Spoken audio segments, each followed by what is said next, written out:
It's also that time of year now when people are going to be coming back from maybe what they've been spending the winter. So if you have a winter home down in Arizona or in Florida and you're coming back to the state of Nebraska, or maybe you live someplace else and you're coming back to Nebraska for a cabin you have here on one of our beautiful lakes, or maybe you're coming back for Easter here in a couple of weeks.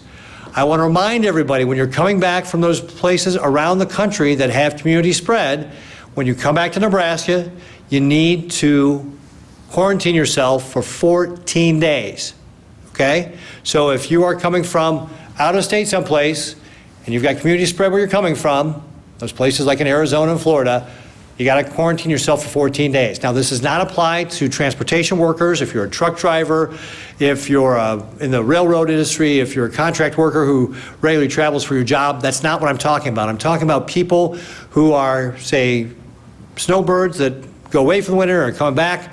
As the weather's starting to warm up here, quarantine yourself for 14 days. And especially if you're coming from back from international, which I know there's a few people doing that now, but again, everybody coming back needs to quarantine themselves for those 14 days.